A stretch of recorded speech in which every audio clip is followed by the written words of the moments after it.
You may already be familiar with some of the more blatant signs of abuse. I'm talking about things like gaslighting, control, isolation. So this video is not about that. In this video, I really want to cover the things that people don't talk about often enough. And these are the signs of a toxic relationship and emotional abuse that if you don't know about them, you can end up stuck in toxic cycles for way too long. My name is Christina, and this channel is dedicated to helping you recognize and overcome the effects of emotional abuse. So if that's something that's touched your life, consider subscribing because you'll find a whole lot of helpful content here. And if you think you might be in a toxic relationship, I have a free download that might be able to help you figure that out. So you'll find a link for that in the description and probably pinned in the comments too. All right, so let's just jump right in with the first one. The first one is the first one that you will notice, and that is love bombing.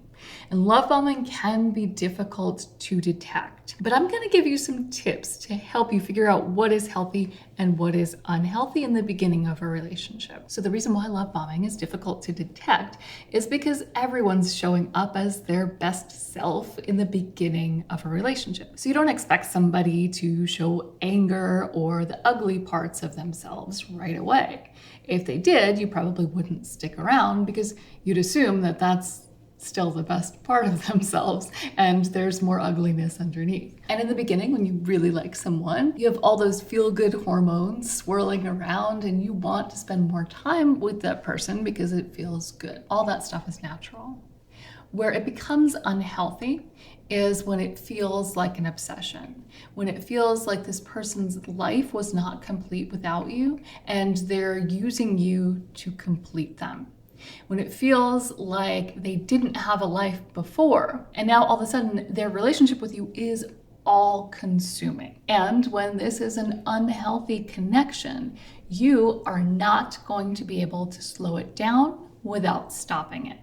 So when you're with someone who is love bombing, what they're really doing is they're putting you in a role. It's not that they love you so much and they care about you so much that they have to spend every moment with you. It's just so intense and so amazing.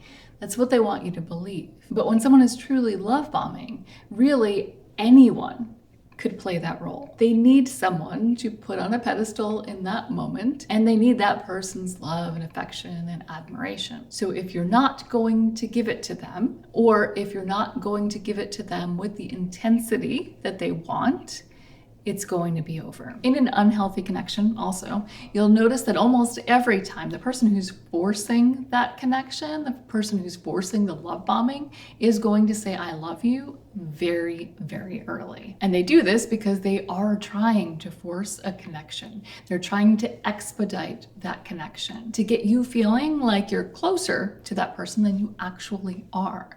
In reality, you're just getting to know each other. But if you subscribe to their narrative, you're madly and deeply in love with someone you don't know. So when you get the sense that someone might be love bombing you, what I usually suggest is just trying to slow things down and seeing how they react. So if you try to put the brakes on it a little bit, maybe spend a little bit less time together, maybe take the intensity down a couple of notches. If the other person is okay with that and they're showing signs that they're actually in it for the long haul and it doesn't matter how long it takes for you guys to get connected, then it might not be love bombing. So another red flag that people almost never talk about is the love-hate cycle. And this can appear as somebody saying, I love you, and then I don't love you. Maybe they'll take it back and say, I never loved you, or maybe they'll say, I don't love you anymore. And the key here is that it goes back, right? It is a cycle of I love you, I hate you. Or even just, I love you, I don't love you. And you may be stuck in that cycle on repeat. This can show up actually with the words, yeah, I love you, I don't love you. Or it can show up in their actions. And often it's a little bit of both. So this type of push and pull in a relationship, especially if you have codependent tendencies Or if you're in a situation where you can't quite leave, this is where the trauma bond takes hold. This is where you start feeling an intense connection with someone who's actually being quite emotionally abusive to you. So the next kind of surprising sign of a toxic relationship is triangulation. Now, if you can identify triangulation and the person's doing it on purpose, it's not surprising that that relationship is toxic, right? But sometimes it's a little bit harder to detect. Sometimes the first sign is going to be how you feel. So you might get the feeling that your partner is putting someone else above you, or you might get the feeling like they're using other people against you. It can work both ways. But if you get the feeling that you always have to prove yourself in your partner's eyes because of someone else, like you have to compete with someone else, or you have to prove yourself because of someone else's opinion or what they might think of you, this is a red flag that that relationship might be toxic. And with this, of course, the first step is to talk about it. But if this is an ongoing pattern in your relationship and you talk about it, it doesn't go anywhere, and you constantly feel this way, then that red flag just keeps getting bigger and bigger. So the next red flag that you never really hear about until after you've been through it is what I like to call the emotional roller coaster. So there are intense highs and intense lows. If you're in a relationship like this, definitely start paying attention to everything else that's going on, because it's probably not very healthy. So you may feel an intense connection towards this person. When things are good, they're really good and it feels so right. I often hear people talk about these intense highs as things that they've never experienced before. Like, it's so amazing. But then when it's bad, it's so bad. And if you're with a narcissist, they follow cycles. So there's the love bombing, devaluation, discard, and hoovering. Not all narcissists hoover, but if they do hoover, they're sucking you back in and starting this cycle all over again. So these intense highs and lows combined with the I love you, I hate you dynamic is one hell of an emotional roller coaster. So there's a very common feeling that people experience in these types of relationships. And this is something that you can look out for if you're in a relationship that you think might be toxic. And that is that moment when you've gone through the cycles and you're in that person's good graces again, if only temporarily. It's that feeling of relief. Like, okay, I can breathe. I can be happy right now. And if you're feeling that with a great deal of intensity, that you can take that as a sign that there might be something toxic going on in this relationship. Because that level of relief when things finally come back together again is a sign that you're on that emotional roller coaster. Because if you're in a healthy relationship, you're not expecting or even experiencing those really low lows consistently. And now on to the next red flag. I almost used this phrase about 3 times in the last one. But I was saving it for here. That is, you are waiting for the other shoe to drop. You're waiting for the rug to get pulled out from under you, because it's happened so many times before. Because of what I do, I get to talk to a lot of people who have been through similar experiences.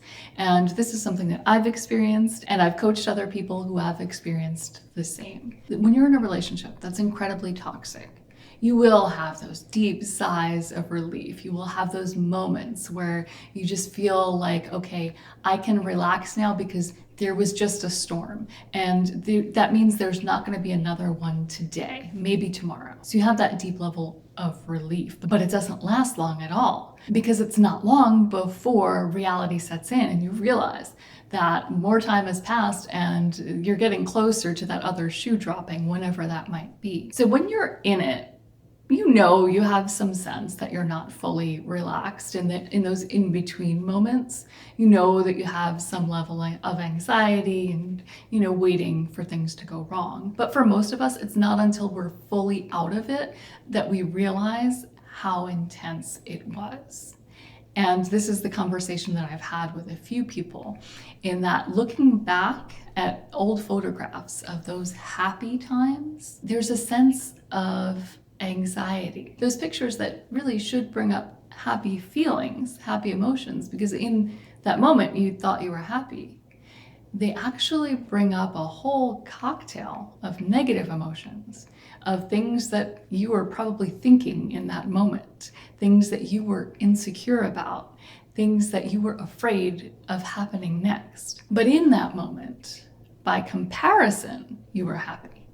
You were happier in that moment than you were in the next moment or the moment before. So it felt like happy, but it wasn't really happy. So if you're in a relationship like this and you feel like you're always waiting for the other shoe to drop, if you feel pretty certain that good times are not going to last long with this person because you have historical evidence to that fact, you might be in a toxic relationship. So another red flag that you might be in a toxic relationship is that you feel like you can't be yourself around your partner, or you have to hide parts of yourself around your partner. Parts of yourself are unacceptable. And here I'm not talking about things like chewing with your mouth open or leaving the cap off of the toothpaste. What I'm talking about are parts of your personality and your interests, things that really should be core to who you are. You might even be told that they're wrong or they're stupid or frivolous. And if this is happening consistently enough, you may start to hide those parts of yourself. And that is a major red flag that you're in a toxic relationship, because somebody who loves you should really accept all of you. And another red flag that you're in a toxic relationship that you really don't hear people talk about is that person's voice becomes part of your inner monologue. And this happens because of constant criticism.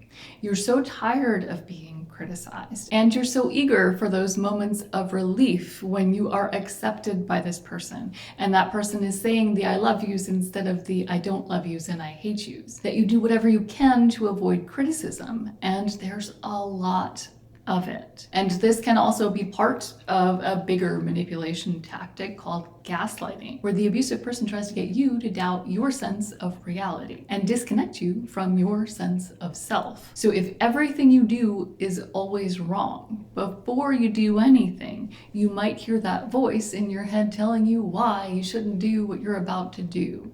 And this, in extreme cases, leads to analysis paralysis, where you feel like you can't do anything because everything you do would be wrong. And if you can relate to this, you may also benefit from learning about the subtle signs of gaslighting and how it creeps in very slowly. You can learn all about that right here.